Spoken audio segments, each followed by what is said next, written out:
Panorama group, जो सोचता है वो करता है। नमस्कार, आप देख रहे हैं न्यूज हाट का स्पेशल शो आपके नेता कौन। मैं हूं सागर और मेरे साथ मौजूद हैं न्यूज हाट के senior associate editor Chandan Jha. नमस्कार सर।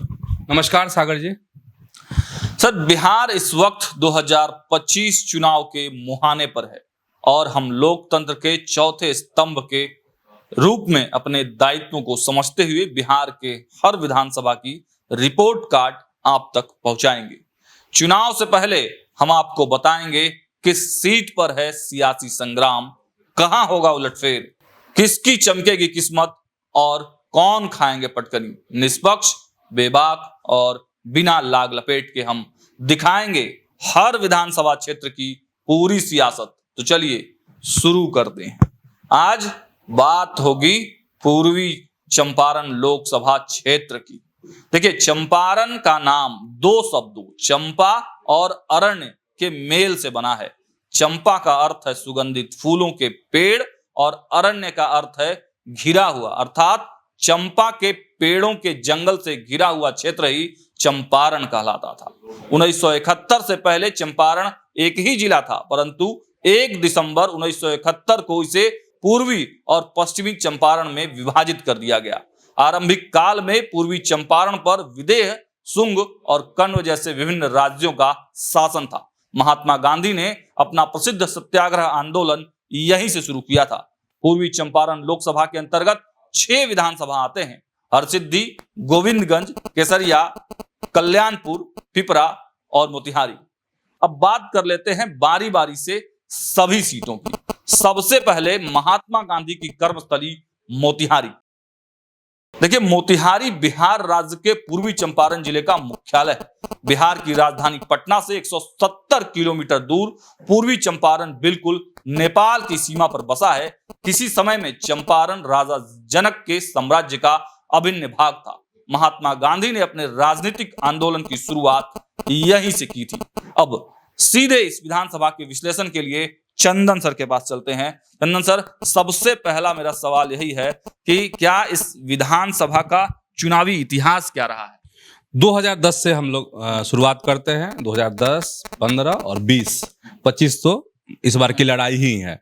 तो 2010 का जो चुनावी इतिहास है मोतिहारी विधानसभा क्षेत्र का, वो है प्रमोद कुमार, भारतीय जनता पार्टी के प्रत्याशी थे और यह चुनाव जीते थे। 51,888 वोट इन्हें मिले थे। अगर वोट शेयर की हम बात करते हैं तो 43%। वहीं राजेश गुप्ता उर्फ बबलू गुप्ता आरजेडी के प्रत्याशी थे। 27,358 वोट इन्हें मिले थे। वोट शेयर की अगर हम बात करेंगे तो 22% वोट इन्हें मिले थे।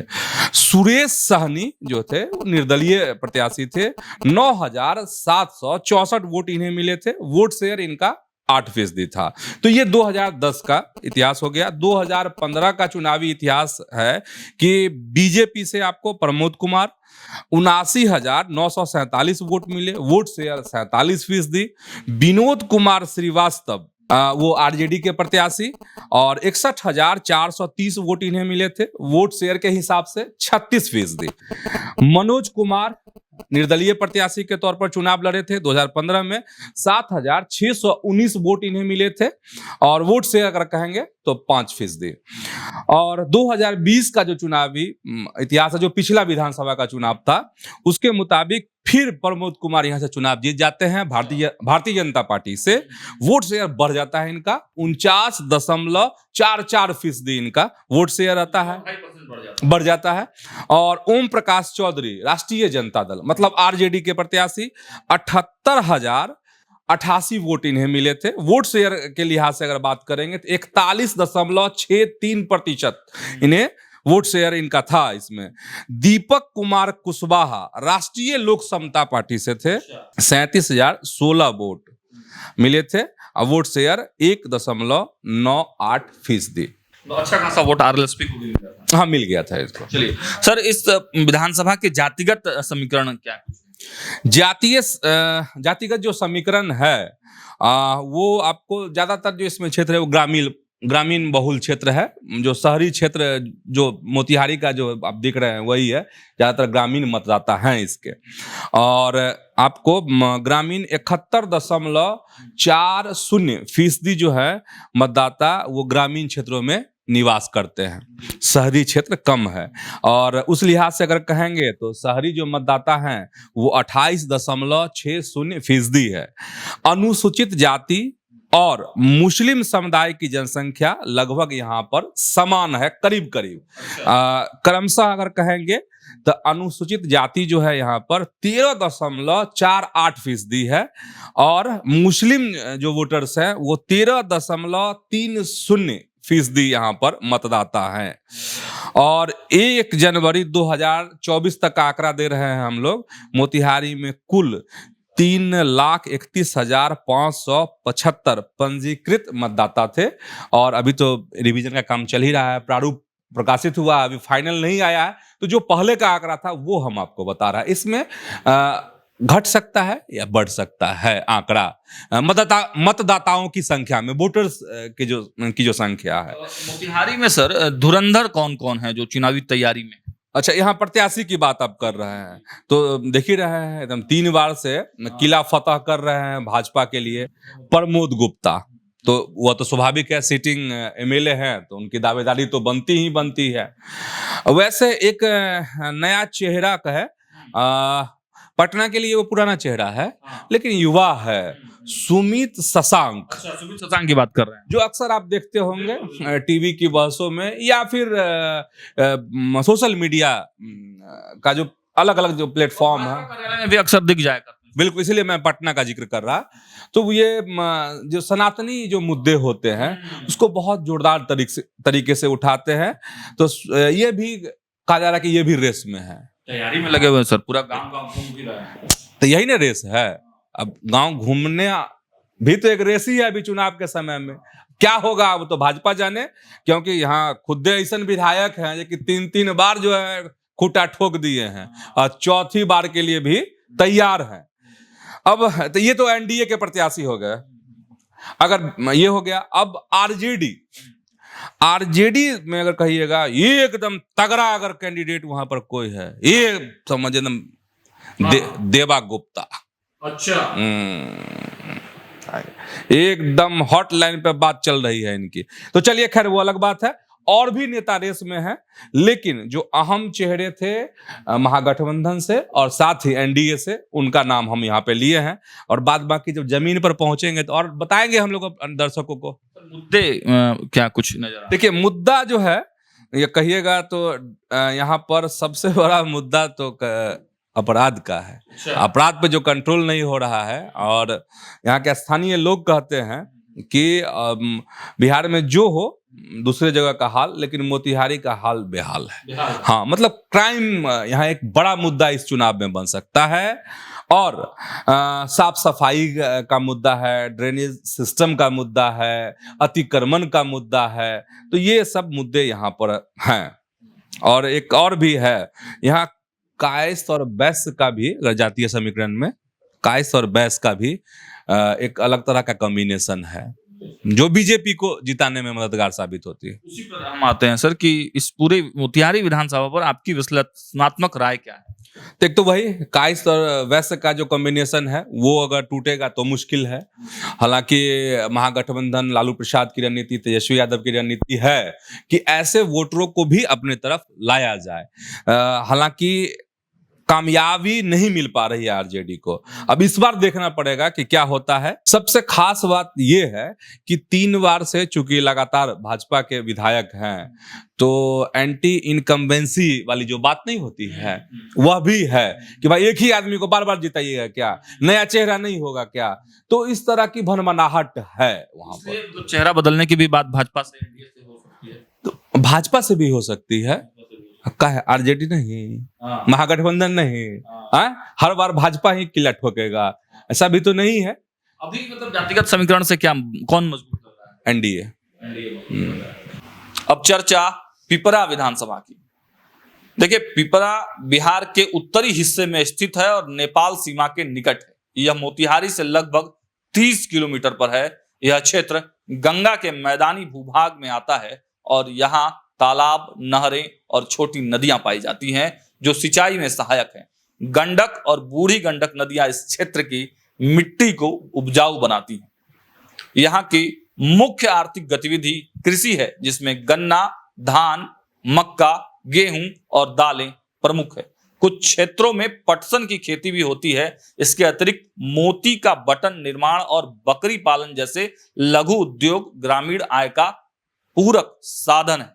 देखिए, पिपरा विधानसभा मेहसी, चकिया और टेकारिया प्रखंड से मिलकर बना है। अब पूरे विधानसभा के विश्लेषण को समझने के लिए चंदन सर के पास चलते हैं। सर, इस विधानसभा का चुनावी इतिहास क्या रहा? 2010 का जो चुनावी इतिहास है वो है, जैसे अवधेश प्रसाद कुशवाहा जदयू से 40,099 वोट इन्हें मिले थे, वोट शेयर 33%। सुबोध यादव राष्ट्रीय जनता दल से 28,212 वोट इन्हें मिले थे, वोट शेयर की बात करेंगे तो 23% है। राजमंगल प्रसाद भी चुनाव लड़े थे 2010 के विधानसभा चुनाव में। पार्टी है इनकी CPM, ठीक है, और 9,254 वोट इनको मिला था। वोट शेयर कहेंगे तो 8%। 2015 का जो चुनावी इतिहास है उसमें श्याम बाबू प्रसाद यादव भारतीय जनता पार्टी से यहाँ चुनाव जीते। 65,552 वोट इन्हें मिले थे, वोट शेयर 38%। इस और इधर जदयू से, चूंकि जदयू अलग थी उस समय में, हाँ 2015 में, तो कृष्ण चंद्र जो है जदयू के प्रत्याशी थे, 61,622 वोट इन्हें मिले थे, वोट शेयर 36%। और राजमंगल प्रसाद CPM के प्रत्याशी 8,366 वोट इन्हें मिले थे, 5% वोट इन्हें वोट शेयर के लिहाज से।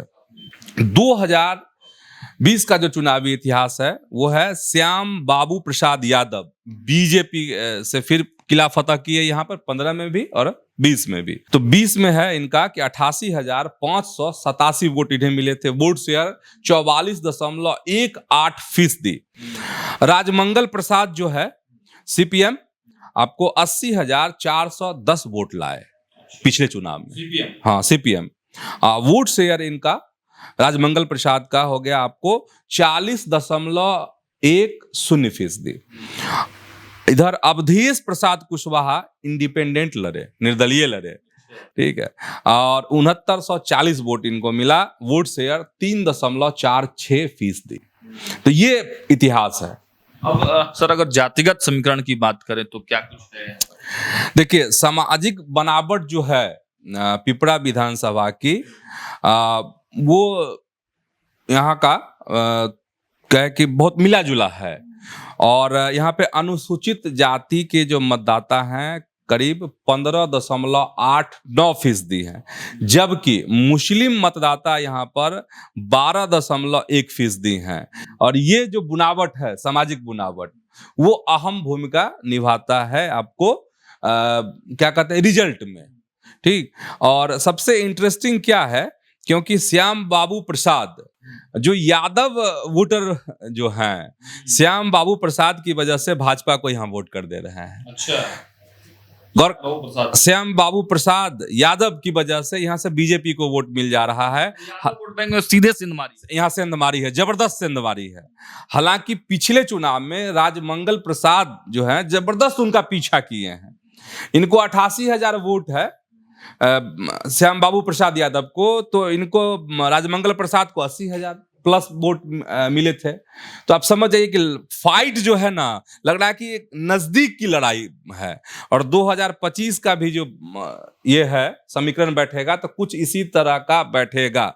मतलब हम यह बताना चाह रहे हैं इसमें कि यहाँ के समीकरण को साधने के लिए महागठबंधन को बदलना होगा। पूछे क्यों? इसलिए क्योंकि वाम दल CPM के हिस्से में यह सीट चली जाती है और CPM से सीट नहीं निकलने वाली है। भले फाइट लोग दे रहे हैं लेकिन निकल नहीं पाएगी, क्योंकि यादव हो जाते हैं प्रत्याशी भाजपा से, तो वो चुनावी मैदान लूट लेते हैं। तो महागठबंधन को, इंडिया अलायंस को अपनी रणनीति में बदलाव करना होगा। सीटों की अदला बदली करना, इसको देना पड़ेगा किसको? राजद को देना पड़ेगा। जब राजद जाएगा तब ना यादव वोट करेंगे। तो यहाँ का समीकरण तोड़ना है, अगर बीजेपी को पटक देना है तो फिर राजद अपने हाथ में इस सीट को ले और किसी यादव पहलवान को यहाँ पर उतारे। मुद्दे क्या कुछ हैं सर पिपरा विधानसभा? पिपरा विधानसभा के जो मुद्दे हैं, देखिए 90% से अधिक मतदाता ग्रामीण है, शहरी इलाका नाम मात्र का है। मुद्दे यहाँ पर विकास के तो मुद्दे हो ही गए, विशेषकर कृषि है, सड़क का मसला है, आपको बिजली का मसला है, यहाँ हो गया। और कुल मिलाकर आप कहें ना तो चूंकि ग्रामीण क्षेत्र है तो कृषि, बेहतर कृषि, उनकी जो फसलें हैं किसानों की, उनके उचित दाम मिले, इसको लेकर यहाँ ज्यादा ये रहती है। हर बार करीब करीब मुद्दा यही वहां पर उठता रहता है। और संभावित धुरंधर प्रत्याशी, देखिए संभावित की बात करेंगे तो श्याम बाबू प्रसाद यादव चूंकि लगातार चुनाव जीत रहे हैं और भाजपा के विधायक हैं, तो सिटिंग हैं, तो उनकी दावेदारी मजबूत है बीजेपी से। और भी कुछ खास चेहरे हैं, लेकिन श्याम बाबू प्रसाद यादव वाला कहा जा रहा है कि उस टक्कर का कोई नेता नहीं है। तो इनकी दावेदारी सीटिंग की वजह से भी, और ऐसे भी कहा जाता है कि इनकी दावेदारी ऊपर है। बहुत कोई टक्कर देने वाला बीजेपी में यहाँ पर कोई नहीं दिख रहा है। अब राजद में कहेंगे तो राजद में 2-3 नाम है। यादव, हम कह रहे हैं यादव उतारिए, सीट अपने हाथ में लीजिए, तेजस्वी यादव जी। तो राजद में क्या हो सकता है? भाग्य नारायण यादव। भाग्य नारायण यादव बहुत तगड़ा कैंडिडेट भाई, नाम है भाग्य यादव। बहुत तगड़ा, पढ़े लिखे और एकदम समाज में पकड़ वाले लोग, भाग्य नारायण यादव। तब यादव में यादव मतलब लोहा में लोहा जब टकराएगा तब ना काट होगा। तो भाग्य नारायण यादव हो गया। वैसे नागार्जुन कुशवाहा, श्री बाबू यादव हैं, अरुण कुशवाहा हैं, ये नाम भी आरजेडी में रेस में हैं। लेकिन नंबर 1 पर अगर कहिएगा तो वो है भाग्य नारायण यादव। सीपीएम से भी कोई कैंडिडेट माले में है? राजमंगल प्रसाद, राजमंगल कुशवाहा। अंत में सर पिपरा विधानसभा में ओवरऑल अभी वर्तमान में क्या स्थिति आप देखते हैं अगर आज चुनाव हो जाए तो? देखिए आज अगर चुनाव हो जाए, अगर यह वाम दल सीपीएम के हाथ में ही चला जाए, अगर मान लीजिए, तो सीट निकलना मुश्किल है। अच्छा, क्योंकि फिर हम उसी चीज को दोहराएंगे यहाँ पर, क्योंकि बीजेपी यहाँ पर सेंधमारी कर चुकी है। जो कोर वोटर हैं, जैसे ही यादव कैंडिडेट आता है तो लोग इधर से नहीं जा करके गठबंधन को आंख बंद कर लेते हैं और भाजपा के तरफ शिफ्ट हो जाते हैं। तो यही है कि आपको प्रत्याशी उसी टक्कर का देना पड़ेगा महागठबंधन को। सीट जो है आरजेडी को अपने हाथ में लेना पड़ेगा, तभी फतह यहाँ पर ये कर सकता है, नहीं तो फिर बीजेपी का कब्जा हो जाएगा। तो अब आपको लिए चलते हैं केसरिया विधानसभा। देखिए, केसरिया का नाम केसरिया स्तूप के लिए प्रसिद्ध है, जिसे दुनिया का सबसे ऊंचा और प्राचीनतम बौद्ध स्तूप माना जाता है। यह स्थान भगवान बुद्ध की अंतिम यात्रा से जुड़ा हुआ है। केसरिया विधानसभा में मौर्य साम्राज्य के कई निशान आज भी देखे जा सकते हैं। आपको बताते चले कि यह क्षेत्र मुख्यतः ग्रामीण है। यहाँ की अर्थव्यवस्था कृषि पर आधारित है, जहां धान, गेहूं और मक्का प्रमुख फसलें हैं। क्षेत्र में कोई बड़ा उद्योग नहीं है, लेकिन छोटे पैमाने का व्यापार और प्रवासी मजदूरों से प्राप्त धनराशि स्थानीय अर्थव्यवस्था को सहारा देती है। केसरिया विधानसभा संग्रामपुर और कल्याणपुर प्रखंड के कुछ हिस्सों को मिलाकर बना है। अब इसके विश्लेषण के लिए सीधे चलते हैं चंदन सर के पास। सर, सबसे पहले चुनावी इतिहास केसरिया। तो ये केसरिया का जो चुनावी इतिहास है 2010 का हम बता रहे हैं आपको। सचिंदर पीडी सिंह बीजेपी के प्रत्याशी, 34,649 वोट मिले थे, चुनाव यह जीते थे। वोट शेयर इनका 37% रहा। राम शरण पीडी यादव, ये communist party of India CPI के, 22,966 वोट इन्हें मिले। वोट शेयर इनका 24%। इसके बाद महेश्वर सिंह, लोक जनशक्ति पार्टी से, एलजेपी उस समय में, और इनको वोट मिला था 12,010 वोट शेयर 13% इनका। 2015 का चुनावी इतिहास अब समझिए।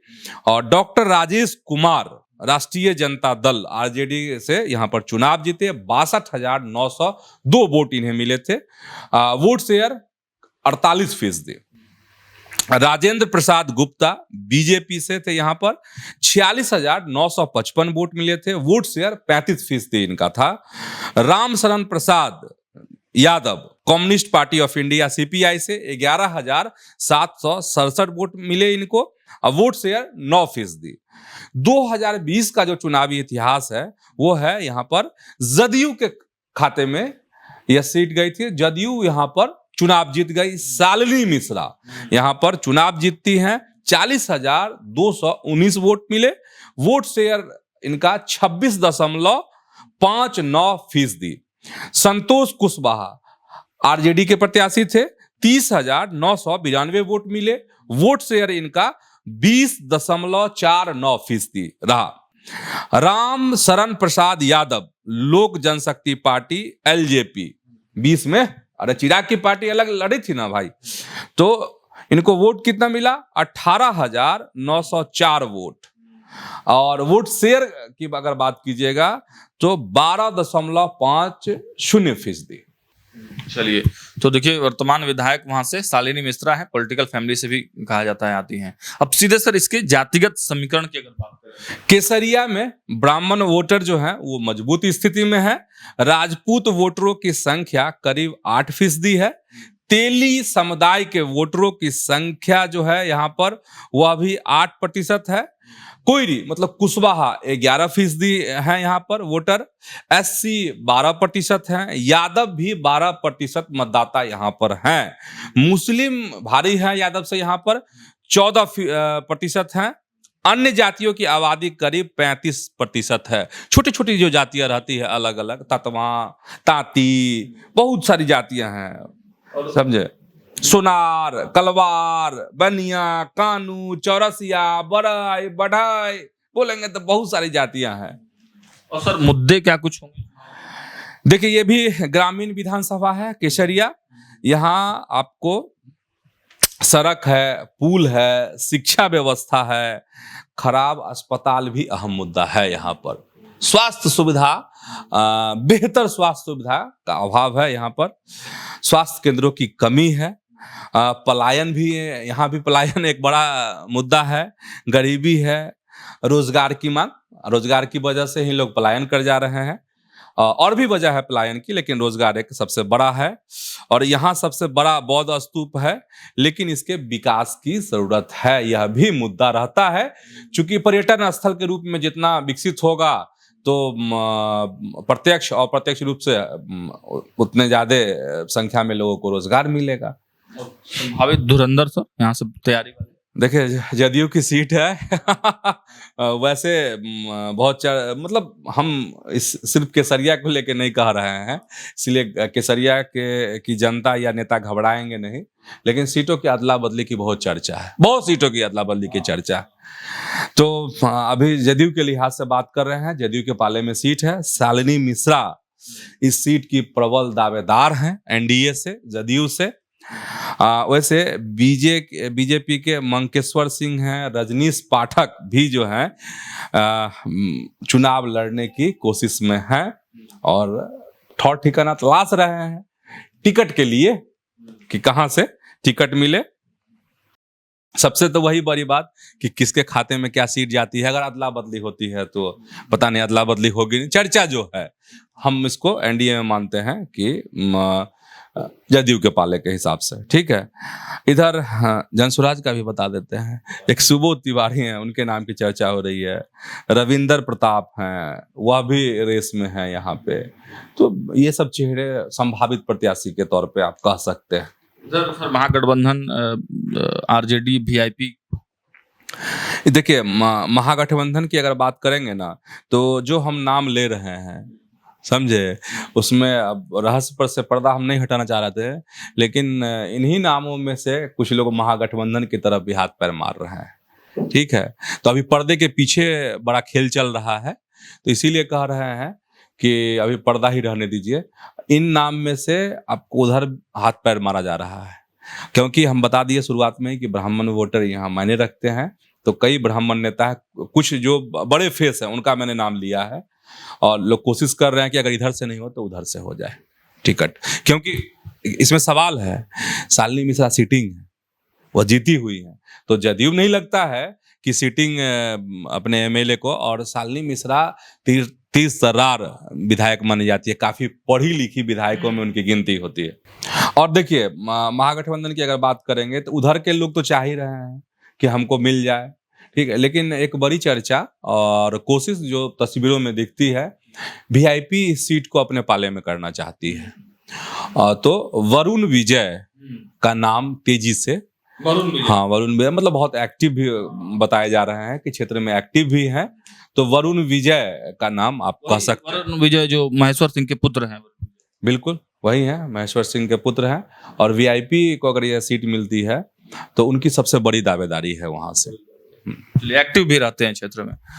सर इस विधानसभा के बारे में आपकी राय क्या है? देखिए इस विधानसभा के बारे में राय यही है कि अगर मान लीजिए जदयू तो ब्राह्मण को ही देगा टिकट, मैंने सीटिंग भी है, तो अगर ब्राह्मण वोट वाला जो मामला फंसेगा कहाँ, तो महागठबंधन के लिए। अगर महागठबंधन चूंकि, लेकिन इधर वरुण विजय जैसे लोग हैं एक्टिव, हाँ, तो सीट चली जाती है अगर मुकेश सहनी की पार्टी को, तब बहुत इंटरेस्टिंग खेल यहाँ पे होगा, दिलचस्प खेल यहाँ बन सकता है।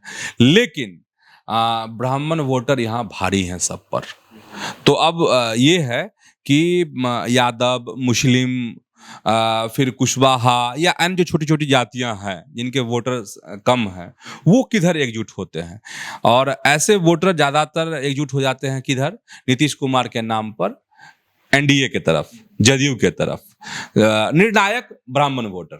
अब लिए चलते हैं आपको पूर्वी चंपारण के गोविंदगंज विधानसभा सीट पर। गंडक और नारायणी नदी के गोद में बसी पूर्वी चंपारण की गोविंदगंज विधानसभा क्षेत्र अरेराज, पहाड़पुर, संग्रामपुर प्रखंडों सहित पूर्वी और दक्षिणी बररिया से मिलकर बनी है। गोविंदगंज विधानसभा के अरेराज को एक प्राचीन नगर भी कहा जाता है। अरेराज का इतिहास सोमेश्वरनाथ महादेव मंदिर और अशोक स्तंभ से जुड़ा हुआ है। आपको एक और महत्वपूर्ण बात बताते चले कि अरेराज को बिहार का काशी भी कहा जाता है। अब इस पूरे विधानसभा के विश्लेषण के लिए सीधे चलते हैं चंदन सर के पास। सर, गोविंदगंज विधानसभा का चुनावी इतिहास क्या है? 2010 का बता रहे हैं। मीना द्विवेदी जदयू से 33,859 वोट मिले थे, वोट शेयर इनका 35% था।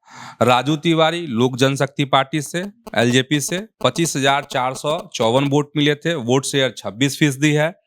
जयप्रकाश पांडे कांग्रेस के प्रत्याशी थे, 13,071 वोट मिले थे, वोट शेयर इनका 13% था। 2015 का चुनावी इतिहास जानिए। राजू तिवारी एलजेपी से 74,685 वोट मिले थे, इनको विधायक बने थे, वोट शेयर इनका 55% था। ब्रजेश कुमार कांग्रेस के प्रत्याशी थे, 46,765 वोट मिले थे, वोट शेयर इनका 34% था। ज्ञानेश्वर तिवारी शिवसेना से यहाँ चुनाव लड़े थे और 3,058 वोट लाए थे, वोट शेयर इनका 2% था। 2020 का जो चुनावी इतिहास है उसमें सुनील मणि त्रिपाठी बीजेपी के प्रत्याशी विधायक हैं अभी, 65,544 वोट इन्हें मिले थे, वोट शेयर 43.22%। ब्रजेश कुमार कांग्रेस के प्रत्याशी 37,620 वोट मिले, वोट शेयर इनका 24.81%। राजू तिवारी चुनाव लड़े थे 2020 में भी और एलजेपी से 31,300 वोट इन्हें मिले थे, वोट शेयर 20.64% था इनका। जातिगत समीकरण की अगर बात करें तो सर यहाँ भी आपको ब्राह्मण वोटर निर्णायक हैं और भूमिहार भी हैं, यहाँ पर क्षत्रिय वोटर भी प्रभावी हैं। मुस्लिम वोटरों की जो आबादी है करीब 14% है, यहाँ पर 11.42% के आसपास अनुसूचित जाति के वोटर हैं। सर इस विधानसभा क्षेत्र के गोविंदगंज विधानसभा क्षेत्र के मुद्दे क्या कुछ है, किन मुद्दों पर चुनाव है? देखिए, पलायन यहाँ का अहम मुद्दा है, मतलब रोजगार मुद्दा हो गया। उद्योग धंधों की कमी की वजह से बड़ी संख्या में लोग यहाँ पलायन करते हैं। यहाँ बाढ़ का मुद्दा भी हर बार रहता है, अक्सर उठता रहता है, और ये बिहार के जो पिछड़े इलाके हैं उनमें इनकी गिनती होती है। संभावित प्रत्याशी सर? अच्छा, और संभावित प्रत्याशी तो भाई सुनील मणि तिवारी एकदम, अरे था देख किला फतह किए हुए हैं भाजपा का, तो स्वाभाविक है कि सबसे प्रबल दावेदार किसके, तो टिकट के, चूंकि सिटिंग विधायक है और जीत के भी प्रबल दावेदार, चूंकि लोग इनके बारे में यही है कि बहुत अच्छा काम कर रहे हैं। लेकिन एक और बात है इसमें, राजू तिवारी भी दावेदारी पेश कर रहे हैं भाजपा से। एक इंफॉर्मेशन छोटा दे दे कि देखिए, सुनील मणि तिवारी का एक वीडियो भी वायरल हुआ था पिछले दिनों। उन्होंने कहा था कि जय भीम नहीं बोलेंगे, जय श्री राम बोलेंगे, वंदे मातरम बोलेंगे, इस प्रकार का वीडियो वायरल हुआ। हाँ, तो बता ही दिए अब दर्शकों को तो क्या। अब चलिए, महागठबंधन की ओर से कांग्रेस जो है एक बार ब्रजेश कुमार पांडे पर फिर भरोसा जता सकती है। ब्रजेश लड़ते रहते हैं ना भाई चुनाव, बता ही दिए थे आपको क्या क्या है। आरजेडी के शशिभूषण सिंह भी यहाँ से दावेदारी ठोक रहे हैं, और जनसुराज तो हर जगह पांव जमाने की कोशिश कर रही है, जान ही रहे हैं, तो क्या चर्चा करे जनसुराज की। अरे भाई, प्रशांत किशोर तो कह रहे हैं ना कि 243 सभी सीट पे लड़ेंगे, तो जनसुराज की कोशिश यहाँ भी है पांव जमाने की। सर आपका विश्लेषण इस पूरे विधानसभा को? देखिए, सुनील मणि तिवारी जो है वह मजबूत कैंडिडेट हैं, विधायक भी और वैसे भी मजबूत कैंडिडेट हैं। यहाँ पर ब्राह्मण वोटर यहाँ निर्णायक स्थिति में है, और एक चर्चा चलती है मैंने सीटों की अदला बदली की, कहीं उधर नहीं चल जाए, एलजेपी की तरफ ना सीट चल जाए, जदयू की तरफ नहीं चल जाए। लेकिन चूंकि यह सिटिंग सीट है और यहाँ के प्रत्याशी जो हैं बीजेपी के वो तगड़े हैं। हम भी एक बार उनका इंटरव्यू लिए थे सुनील मणि तिवारी का, तो वो कह रहे थे नहीं सीट तो हमारा ही होगा, एकदम अध्यक्ष जी से बात हो गई है। हाँ, तो लेकिन चर्चा जो थी भाई क्षेत्र में वो हम बता दिए हैं। वैसे भाजपा की सिटिंग सीट है, बहुत कम चांस है कि किसी दूसरी पार्टी को यह जाए। मजबूत है। तो अब आपको लिए चलते हैं कल्याणपुर विधानसभा। कल्याणपुर विधानसभा क्षेत्र पूर्वी चंपारण जिले के कोटवा और कल्याणपुर प्रखंडों के कुछ हिस्सों से मिलकर बना है। यह क्षेत्र भी कृषि प्रधान है और अधिकांश लोग खेती पर ही निर्भर हैं। यहाँ गेहूं, धान, मक्का, गन्ने, जूट और दाल जैसी फसलें उगाई जाती हैं। रोजगार के मुख्य साधन कृषि, मजदूरी और व्यवसाय है। इसके अतिरिक्त कुछ लोग सरकारी नौकरियों और अन्य व्यवसायों में भी कार्यरत हैं। अब इसके विश्लेषण के लिए सीधे चंदन सर के पास। सर, यहाँ का चुनावी इतिहास क्या है?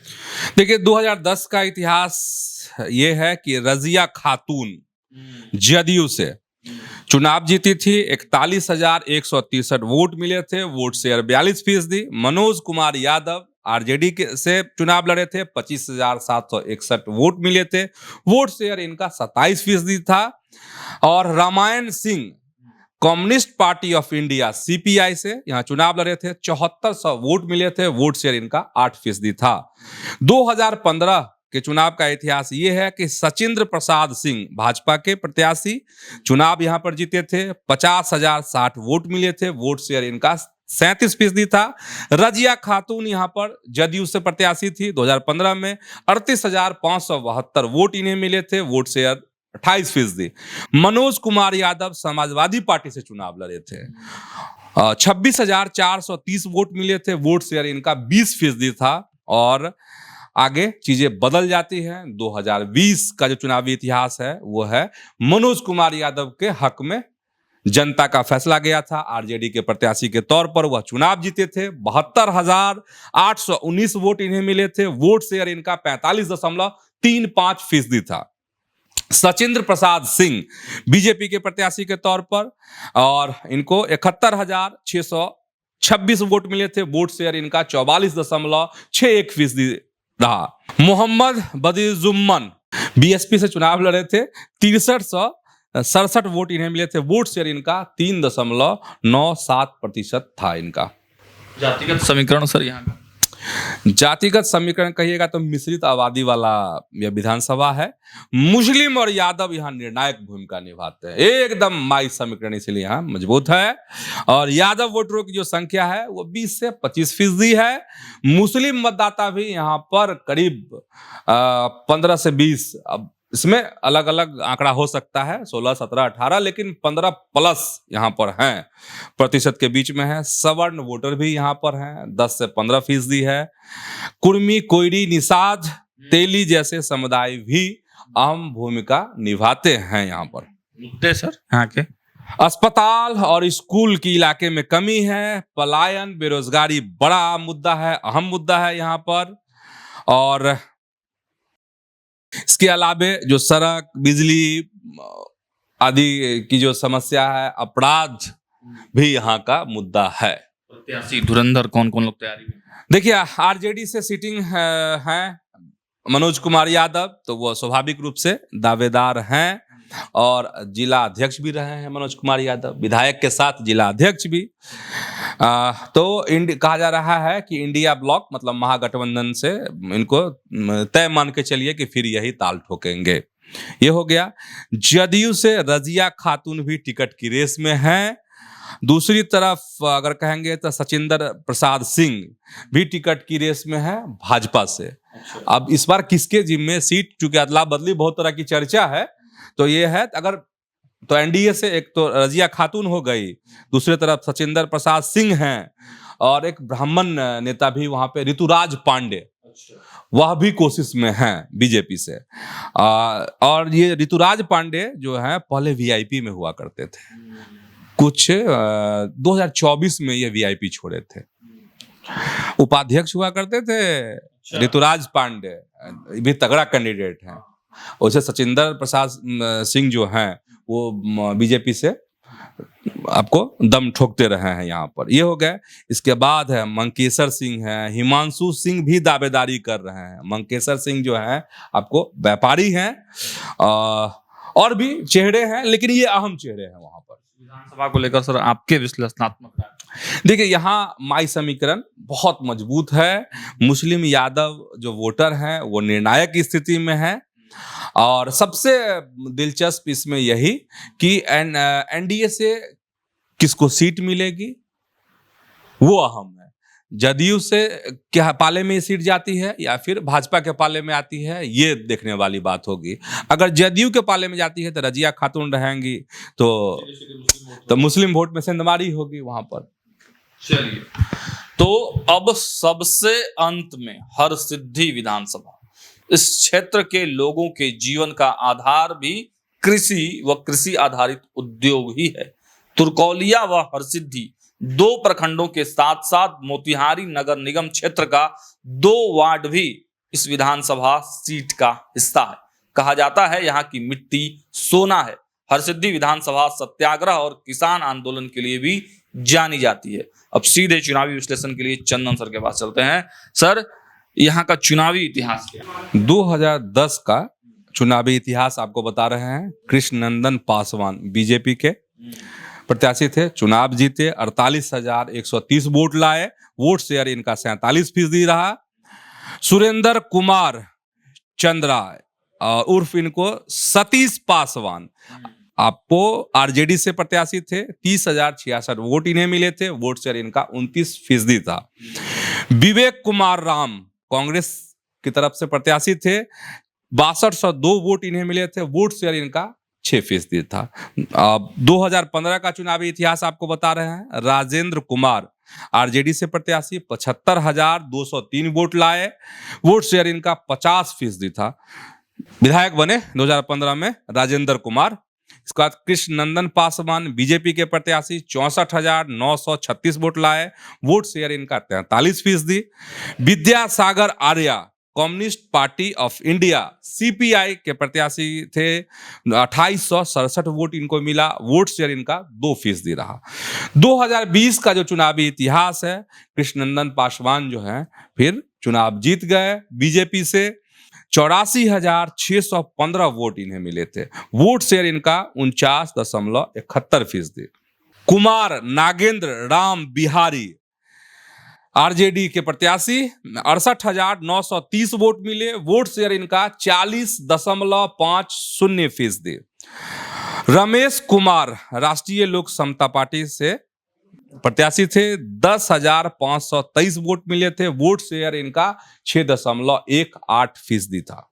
सर, इस विधानसभा के जातिगत समीकरण क्या है? देखिए, हरसिद्धि विधानसभा में पासवान और मुस्लिम वोटर प्रभावी हैं। करीब 18.5% जो है अल्पसंख्यक आबादी यहाँ रहती है, 18.5% मुस्लिम। सवर्णों की आबादी करीब 15% है यहाँ पर। कुशवाहा, यादव, मल्ला भी निर्णायक स्थिति में है। और यहाँ की जो ज्यादातर आबादी है वोटर, वो ग्रामीण है। एससी सीट है ये।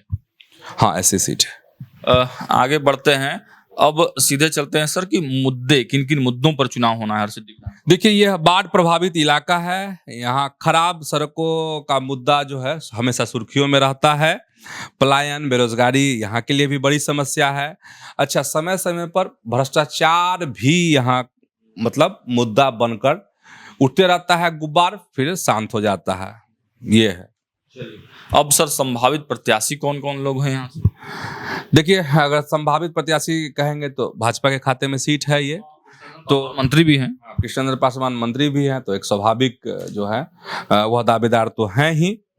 और आरजेडी की तरफ से राजेंद्र कुमार के नाम की खूब चर्चा हो रही है कि यह सीट आरजेडी के खाते में अगर रहती है तो वह भी रेस में है।